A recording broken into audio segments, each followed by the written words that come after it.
Queridos hermanos y amigos del canal Aprendiendo de Jesús, sean todos muy bienvenidos al estudio de la lección número 4, titulada El conflicto detrás de todos los conflictos, el resumen completo más la historia narrada. Hoy nos adentraremos en uno de los temas más profundos y reveladores de toda la Biblia, la guerra invisible que se libra desde el principio del tiempo, aquella que comenzó en el cielo y que continúa hoy en el corazón de cada ser humano. A través de la historia narrada de Josué y la conquista de Jericó, descubriremos que las batallas que enfrentamos en la tierra son solo el reflejo de un conflicto mayor entre el bien y el mal, entre Cristo y Satanás, entre la luz y la oscuridad. Te animamos a permanecer con nosotros hasta el final de este estudio. Si esta reflexión llega a tu corazón, apóyanos con tu like, suscríbete a nuestro canal, comparte este mensaje con otros y déjanos tu comentario contándonos qué enseñanza te deja esta lección. Cada vez que compartes, comentas o te suscribes, estás ayudando a que este ministerio siga creciendo y llevando esperanza a miles de personas que hoy necesitan escuchar la voz de Dios. Tu apoyo no solo fortalece este canal, sino que forma parte de la misión divina de difundir la luz en medio de un mundo que cada día se sumerge más en la oscuridad. Oremos para comenzar. Amado Padre Celestial, te damos gracias por la oportunidad de abrir tu palabra y descubrir las verdades profundas que tú has revelado a través de tus siervos. Gracias, Señor, porque, aunque en este mundo enfrentamos conflictos, sabemos que no estamos solos. Tú peleas por nosotros, así como peleaste por Israel, y tus ángeles siguen rodeando a tu pueblo con poder y protección.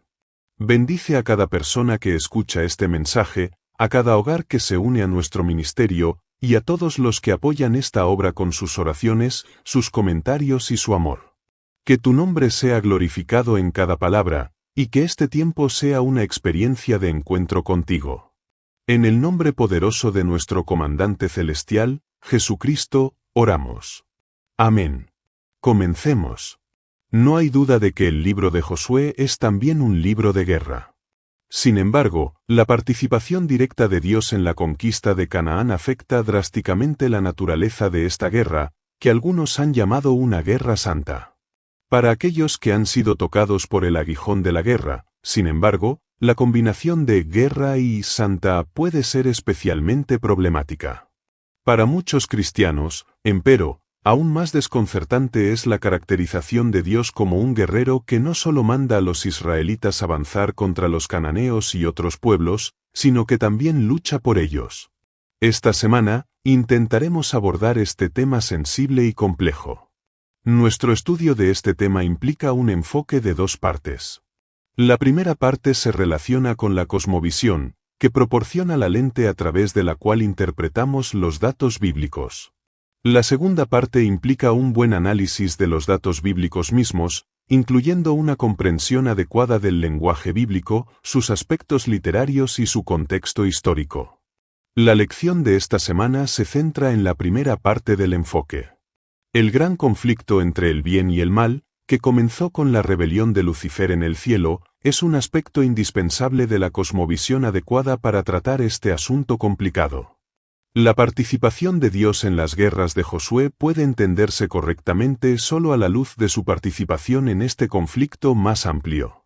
La comprensión correcta de este gran conflicto impacta en todas las doctrinas bíblicas. No es una exageración afirmar que el gran conflicto es la lente adventista más apropiada para interpretar este asunto y la Escritura en su conjunto. De hecho, la Biblia nos anima a emplear esta lente desde el principio. El gran conflicto como marco teológico de la Escritura y del adventismo. Una apreciación inadecuada de la metanarrativa del conflicto cósmico inevitablemente limitará la capacidad del intérprete bíblico para comprender no solo el concepto de la guerra santa de Josué, sino también el panorama general de la Escritura. Una percepción deficiente de esta cosmovisión afecta a casi toda doctrina bíblica. De hecho, solo una comprensión del conflicto cósmico le proporciona al cristiano una cosmovisión de la historia que es tanto racional como coherente. La importancia de esta cosmovisión es evidente en cómo el gran conflicto moldea el sistema de creencias de la Iglesia Adventista del Séptimo Día. Como veremos, Las 28 creencias de la Iglesia pueden categorizarse en 6 doctrinas. Aquí, proporcionaremos un breve resumen de cómo la cosmovisión del gran conflicto influye en estas creencias. Dios. Al lidiar con el mal, Dios no solo aborda el predicamento humano, sino que también trabaja para mostrar su justicia a toda la vasta creación en los mundos no tocados por el pecado. En el centro del gran conflicto se encuentra la teodicea. En una limitación autoimpuesta y temporal, Dios permite que el mal se desarrolle hasta cierto punto para mostrar su verdadero carácter, para que su creación pueda verlo en su verdadera luz. De esta manera, pueden comprender el amor y la justicia de Dios al abordar una crisis dada dentro del gran conflicto. Cualquier lectura de la Escritura sin esta percepción eventualmente producirá una visión distorsionada del carácter de Dios, ya sea en lo que respecta a su capacidad o su voluntad de poner fin al mal. Por esta razón, el anuncio divino sobre la destrucción de los cananeos, 400 años antes de Josué, debe verse en este contexto. Dios permitió que el mal en la tierra se desarrollara hasta un límite determinado. En este contexto, Dios no está simplemente dando la tierra a Israel, sino juzgando el pecado persistente de esas naciones al expulsarlas de la tierra. El ser humano. Dios creó a los humanos a su imagen y semejanza. La inmortalidad estaba condicionada a su lealtad, basada en su libre albedrío para adherirse a su papel como corregentes del Creador. La rebelión iniciada en el cielo se transfirió a esta tierra cuando la primera pareja eligió aliarse con Satanás desobedeciendo un mandamiento claro y directo de Dios. Como resultado, la muerte, la decadencia y el sufrimiento entraron en el ambiente que una vez fue perfecto de este mundo. A partir de ese momento, los humanos nacieron con la propensión al mal, lo que, sin la intervención de Dios, llevaría a este mundo a un estado de caos. Debido a la naturaleza santa y amorosa de Dios, Él no puede ser indiferente al pecado y a la propensión humana al mal. Por eso, como juez justo, Él interviene para romper la espiral destructiva del pecado. La conquista de Canaán y la destrucción de quienes decidieron aferrarse a este ciclo vicioso reflejan el deseo divino de erradicar el mal. La salvación. El surgimiento del conflicto cósmico no tomó a Dios desprevenido. Un plan de rescate ya había sido elaborado en la comunión trinitaria eterna. En el centro de este plan estaban la muerte expiatoria de Jesús y su ministerio en el santuario celestial. En Jesús, la humanidad tiene una nueva oportunidad y, por su poder, puede superar el pecado. En la cruz, Él pagó el precio muriendo en nuestro lugar. En su ministerio celestial, Él pone sus méritos a disposición de todas las personas. A la luz de lo que Jesús hizo, nadie está más allá de la capacidad de Dios para restaurar, incluso en el corazón de Canaán, como revelan la historia de Rahab y los gabaonitas. La Iglesia. En virtud del sacrificio de Jesús en la cruz y su posterior ministerio en el santuario celestial, emerge una nueva creación. Esta nueva comunidad de creyentes es animada a reunirse bajo el liderazgo del Salvador resucitado en la Iglesia, también conocida como el cuerpo de Cristo. La Iglesia tiene la misión de predicar el Evangelio eterno en el contexto de todo el consejo de Dios y traer gente de todas las naciones a su comunión. En el desenlace escatológico del gran conflicto en la tierra, la Iglesia tiene un papel crucial en el plan de Dios. Por esta razón, ha sido ferozmente atacada por Satanás. Sin embargo, Dios siempre ha preservado un remanente fiel que al final será facultado por el Espíritu Santo para proclamar la última invitación de gracia para la humanidad.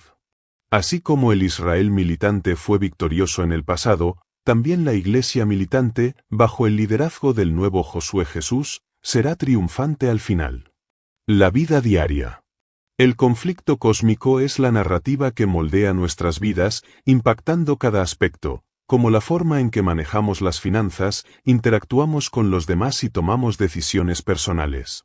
Como miembros del cuerpo de Cristo, se nos insta a emular a Jesús a través de vidas de discipulado fiel, caracterizadas por la rendición radical y la obediencia a Dios. Si bien la salvación no se gana mediante la obediencia a la ley de Dios, alinearnos con los principios morales de su ley sirve como evidencia de nuestra nueva experiencia de salvación en Cristo. La obediencia a los mandamientos divinos, especialmente la observancia del séptimo día como el sábado, como un acto de adoración, estará en el centro de la controversia durante los momentos finales de esta guerra cósmica en la Tierra. De manera similar, en la Tierra prometida, los israelitas fueron llamados a vivir en santidad ante el Señor, experimentando los resultados positivos de la obediencia como una nación de sacerdotes. Los eventos de los últimos días.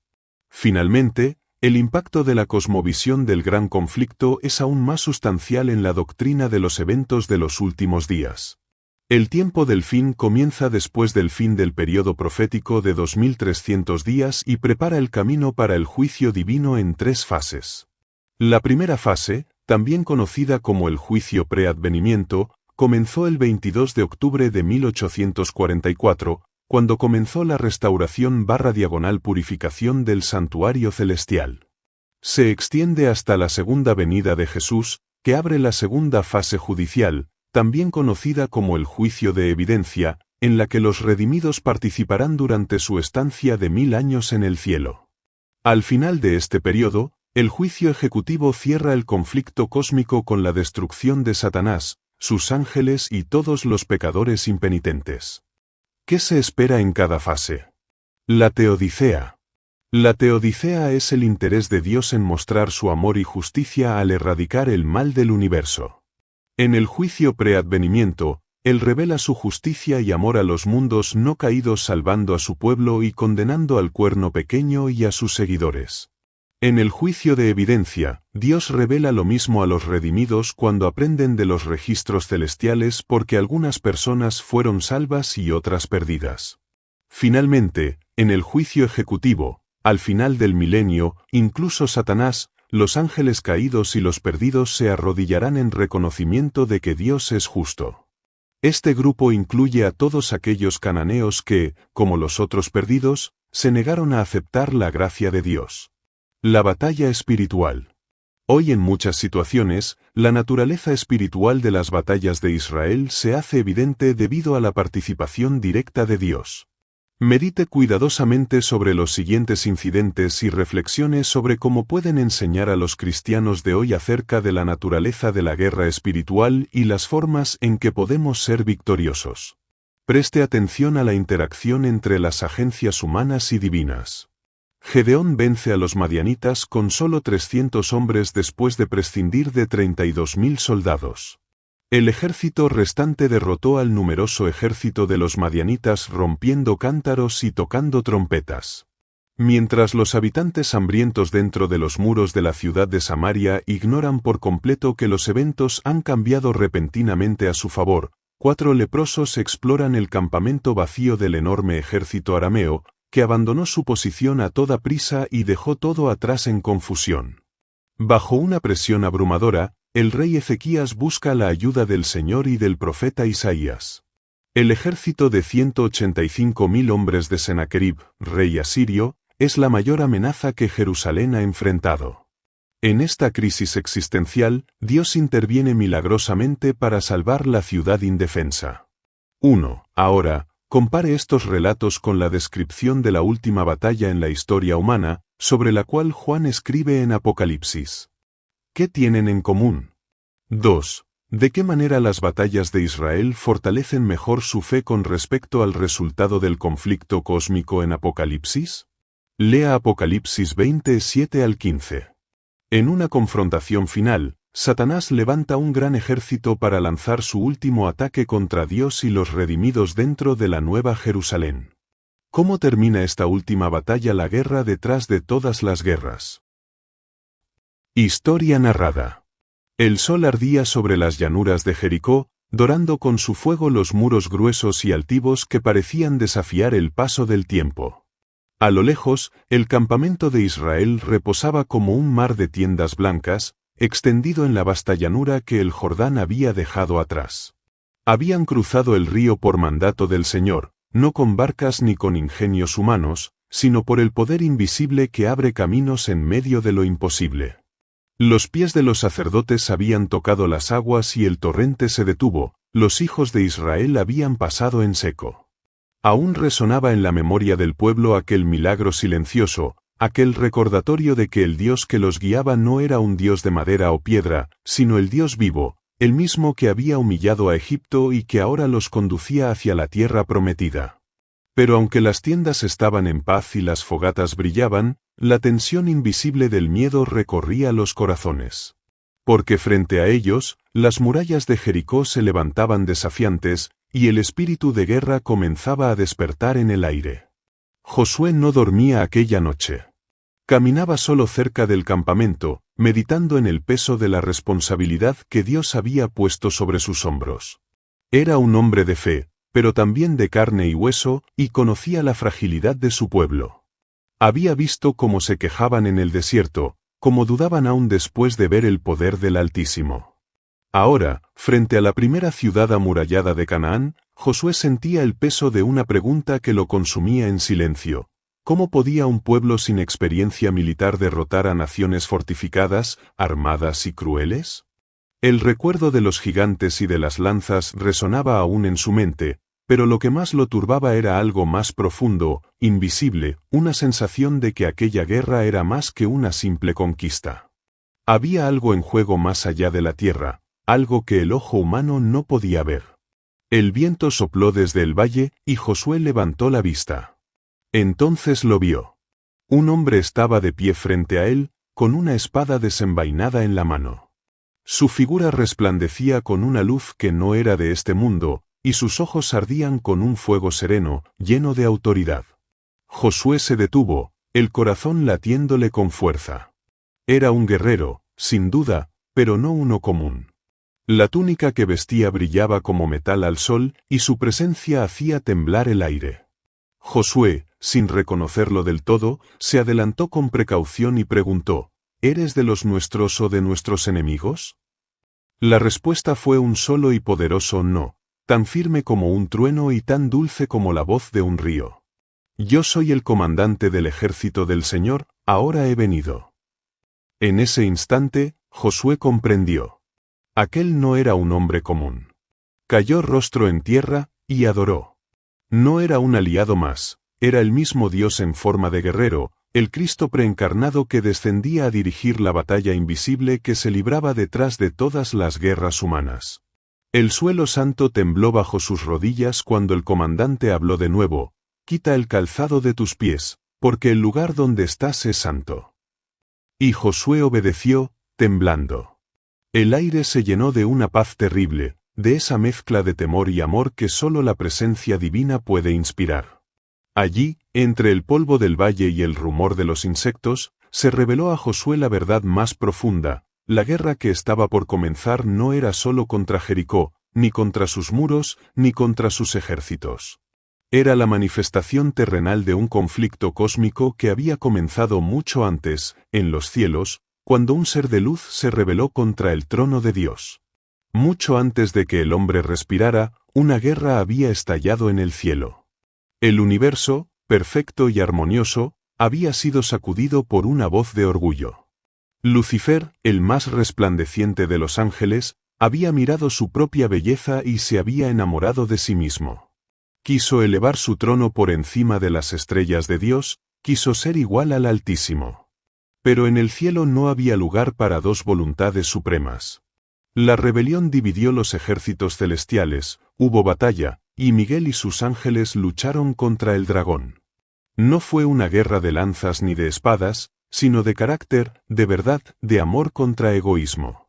Y cuando el humo de aquella batalla se disipó, Lucifer fue arrojado a la tierra, y con él una tercera parte de los ángeles. Desde entonces, el universo quedó marcado por esa herida invisible.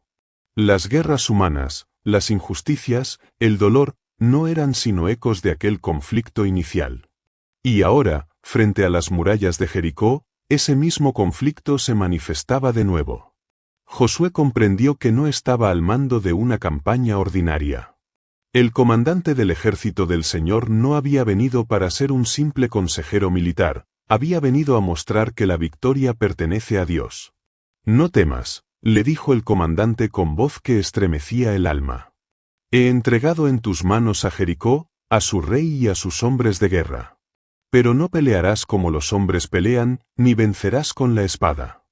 Harás conforme a mi palabra, y verás que el poder del cielo es mayor que el de cualquier muro. Entonces Josué recibió las instrucciones: rodear la ciudad una vez al día durante 6 días, y el séptimo día, rodearla 7 veces, con los sacerdotes tocando las trompetas y el pueblo gritando al unísono. Era una estrategia sin lógica humana, una prueba de fe. Pero Josué no vaciló. Sabía que cuando el cielo habla, la razón calla y la obediencia se convierte en victoria. Al amanecer del primer día, el pueblo se levantó en silencio. Los sacerdotes tomaron el arca del pacto, símbolo de la presencia divina, y comenzaron la marcha. Los guerreros, con los rostros serios, seguían el ritmo lento de los pasos, mientras el sonido agudo de las trompetas cortaba el aire. Desde las murallas, los cananeos observaban con burla. No entendían. No veían ejércitos que atacaran ni armas que amenazaran. Solo veían a un pueblo que caminaba en círculo, como si siguiera una sombra. Pero en el mundo invisible, los ángeles rodeaban el campamento. Sobre cada muralla, sobre cada soldado, el bien y el mal se enfrentaban en una batalla silenciosa. Los demonios que inspiraban la idolatría de Canaán rugían en furia, mientras las huestes del cielo, dirigidas por el comandante divino, esperaban la orden final. Durante 6 días, Israel marchó. Ninguna piedra cayó, ningún muro tembló. Solo el eco de las trompetas y el polvo levantado por los pies del pueblo daban testimonio de su fe. Muchos comenzaron a dudar. Algunos se preguntaban en voz baja si acaso Josué había entendido bien las instrucciones. Pero Josué permanecía firme. Recordaba las palabras del Señor junto al Mar Rojo: el Señor peleará por vosotros, y vosotros estaréis tranquilos. Aquella vez, los egipcios habían sido derrotados sin que Israel levantara una espada. ¿Por qué habría de ser diferente ahora? No era el número de sus guerreros lo que decidiría la batalla, sino la presencia de su Dios. El séptimo día amaneció con un silencio denso. Las sombras de las murallas parecían más oscuras, y el aire más pesado. Josué se levantó antes del alba y miró hacia la ciudad. A su lado, los sacerdotes preparaban las trompetas y el pueblo esperaba en silencio. Nadie hablaba. Solo se oía el rumor del viento entre las tiendas. Cuando el sol comenzó a asomar, Josué levantó la mano y dio la orden. Las trompetas sonaron, y el pueblo comenzó la primera vuelta. Luego la segunda, la tercera, y así hasta completar 6. En cada giro, los muros parecían burlarse de ellos. Pero al iniciar la séptima vuelta, algo cambió en el aire. Era como si el cielo entero contuviera el aliento. En el séptimo toque de trompeta, Josué gritó: «Gritad, porque Jehová os ha entregado la ciudad». Entonces un clamor surgió del pueblo, un grito tan poderoso que parecía venir no solo de las gargantas humanas, sino de las almas mismas. Y los muros comenzaron a temblar. Las piedras vibraron, el polvo se alzó en remolinos, y en un instante, Jericó se derrumbó. El estruendo fue como el rugido de una tormenta. Los soldados enemigos corrieron en vano, pero el terror los había paralizado. Israel entró en la ciudad, no por la fuerza, sino por la fe. Aquella victoria no fue humana. Fue divina. Dios había peleado por su pueblo una vez más. Sin embargo, mientras el polvo se asentaba, Josué sabía que la guerra no había terminado. Jericó era solo la primera batalla visible de una guerra invisible que se libraba desde el principio del tiempo. El polvo aún flotaba en el aire cuando Josué se detuvo en medio de las ruinas de Jericó. A su alrededor, los ecos del derrumbe se mezclaban con los gritos de victoria y el llanto de los sobrevivientes. Pero más allá del estruendo de la conquista, su espíritu percibía otra batalla, una que no se libraba con espadas ni lanzas, sino con decisiones y corazones. Sabía que el verdadero enemigo no era de carne y hueso, sino espiritual.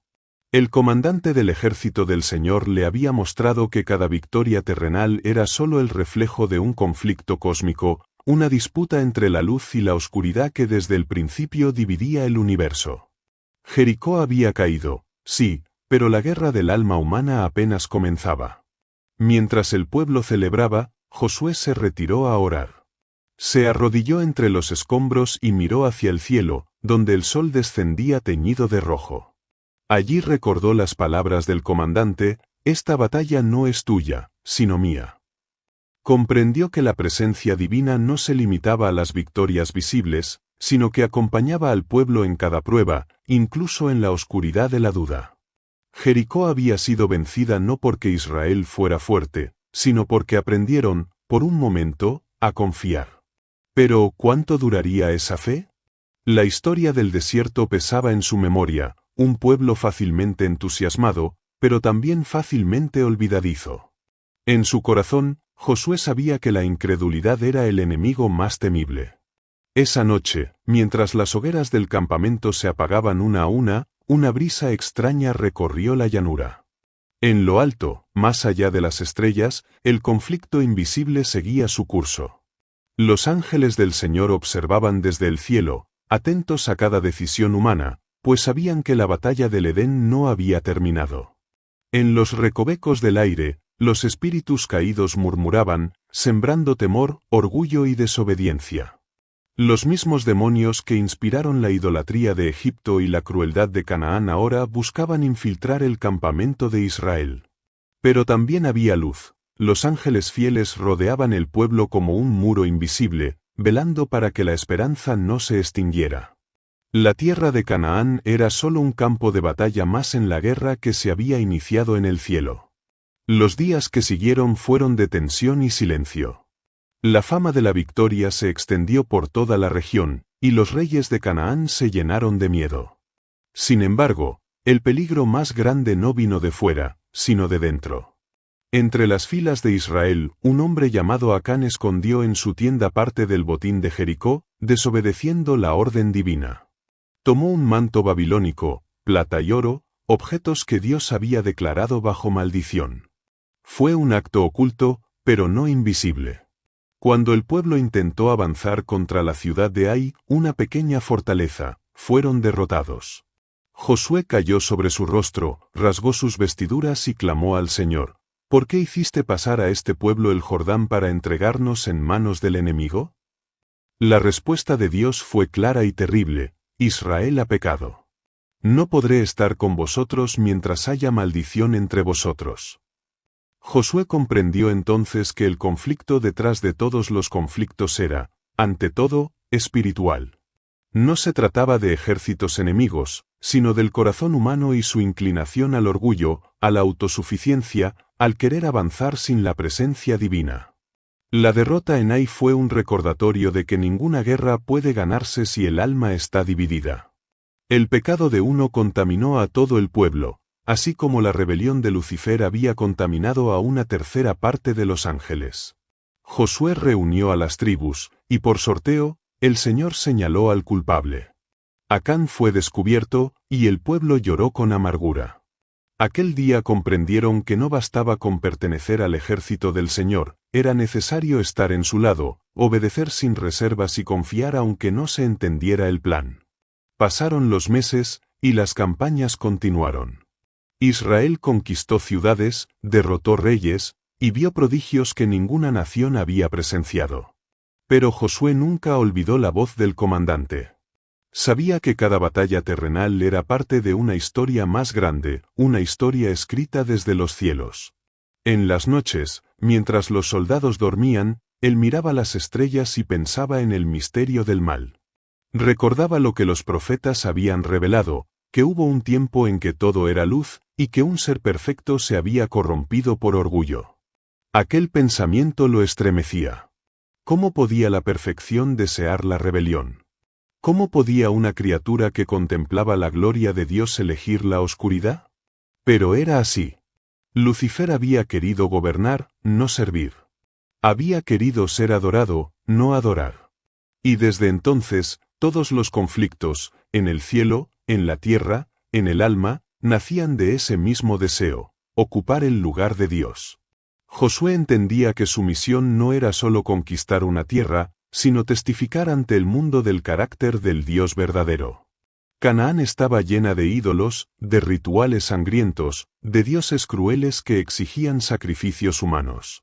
Detrás de cada ídolo se escondían los demonios del antiguo rebelde. Y ahora, el Señor, el guerrero justo, libraba una guerra no solo por territorio, sino por la verdad. Cada ciudad conquistada era una señal al universo de que el amor de Dios no se detendría hasta restaurar la justicia. Pero también era una advertencia: el pecado tiene un límite, y el mal no puede perdurar para siempre. Una tarde, después de una larga jornada, Josué se retiró a las afueras del campamento. Allí, junto a una roca, elevó su oración. Oh Señor, guerrero poderoso, Dios de Abraham, Isaac y Jacob, enséñanos a depender de ti. No permitas que el orgullo ni la murmuración nos aparten de tu presencia. Mientras hablaba, una luz suave descendió sobre él. No era el fuego de un relámpago ni el resplandor del sol, era una luz viva, que parecía tener voz y propósito. Y Josué oyó, una vez más, aquella voz que había escuchado junto a Jericó: no temas. Yo estoy contigo. Como estuve con Moisés, estaré contigo.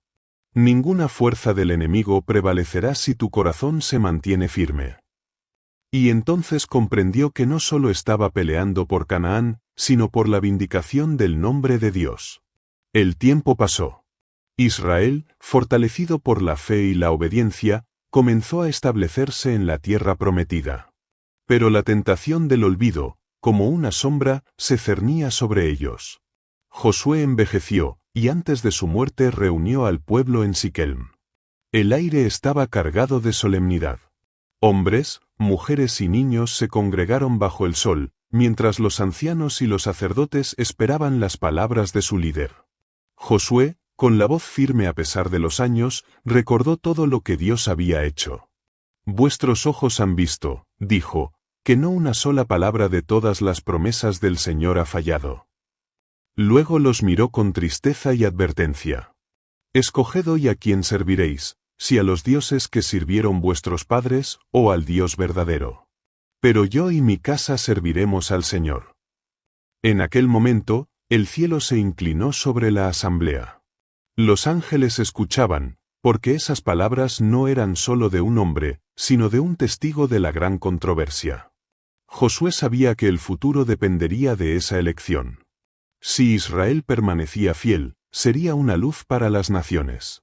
Pero si olvidaba a su Dios, el ciclo del conflicto continuaría, y nuevas guerras nacerían. El eco de sus palabras resonó como una promesa y una advertencia a la vez. Porque detrás de cada guerra humana, detrás de cada decisión y cada pecado, se escondía el mismo drama. ¿Quién reinaría en el corazón, Dios o el yo? Con los años, el relato de Josué se convirtió en una lección eterna. Los profetas lo recordarían, los reyes lo citarían, y el mismo Cristo hablaría de esa fe que derriba muros sin usar espadas. En la eternidad, los ángeles aún comentan aquel día en que el cielo peleó por Israel. Porque en esa victoria, no solo una ciudad cayó, sino que se reveló el carácter de Dios, un guerrero que lucha no por venganza, sino por amor, un comandante que no destruye por ira, sino que libra batallas para salvar. Pero el conflicto no terminó allí. A través de los siglos, el eco de aquella guerra espiritual se repitió una y otra vez. En las naciones, en las iglesias, en los hogares y en cada corazón humano. Cada vez que alguien debe elegir entre el bien y el mal, el cielo y la tierra observan. Cada vez que una persona decide obedecer a Dios contra la lógica del mundo, se derriba otro muro invisible. Cada oración, cada acto de fe, cada sacrificio silencioso, es una batalla ganada en la guerra más grande del universo. Y así, la historia de Josué se convirtió en símbolo del destino de todos los creyentes. Cada alma que camina en obediencia es como Israel rodeando Jericó, avanza por caminos que parecen absurdos, enfrenta muros que parecen indestructibles, y sin embargo, el cielo marcha con ella. Porque detrás de cada conflicto, político, social, espiritual o personal, hay un solo conflicto mayor, el que comenzó en el cielo y terminará solo cuando el mal sea destruido para siempre. Cuando el sol se puso por última vez sobre la tumba de Josué, el aire de Canaán parecía más sereno. pero en las regiones celestiales, el conflicto aún no había llegado a su fin. Los ángeles sabían que un día, en el futuro, el comandante del ejército del Señor volvería a descender, no con una espada en la mano, sino con una corona en la frente. Esa sería la última batalla, la consumación de todas las promesas. Entonces, el mal sería destruido y el universo restaurado en perfecta paz. Y en ese día, las huestes redimidas recordarán a Josué y a su pueblo, y dirán, no hubo día igual, ni antes ni después, en que el Señor escuchara la voz de un hombre, porque el Señor luchó por Israel. Hasta entonces, cada generación repite el mismo llamado: mantenerse firmes, creer cuando el mundo duda, y confiar cuando no hay explicación. Porque el Dios que peleó en Jericó aún pelea por su pueblo. No con ejércitos ni armas, sino con verdad, amor y justicia. En cada corazón que se rinde, el cielo gana una victoria. Y cuando la última trompeta suene, cuando el comandante regrese en gloria, se cerrará para siempre el conflicto detrás de todos los conflictos. Queridos hermanos, hemos aprendido que detrás de cada guerra, cada prueba y cada batalla que enfrentamos, hay un conflicto invisible mucho más profundo, la lucha entre el bien y el mal, entre la luz y las tinieblas. Pero la buena noticia es que no peleamos solos. El mismo Dios que derribó los muros de Jericó sigue peleando por su pueblo hoy. Cuando permanecemos fieles, cuando obedecemos aunque no entendamos, el cielo se mueve en nuestro favor. Así que no temas si los muros parecen demasiado altos o si las fuerzas del enemigo parecen mayores. El comandante del ejército del Señor camina contigo. Él nunca ha perdido una batalla, y si tú permaneces a su lado, tampoco la perderás. Gracias por acompañarnos en este estudio. No olvides suscribirte al canal, dejar tu like y compartir este mensaje para que más personas conozcan al Dios que pelea por nosotros. Que su paz te acompañe siempre, y que cada día recuerdes que la victoria ya fue ganada en Cristo Jesús.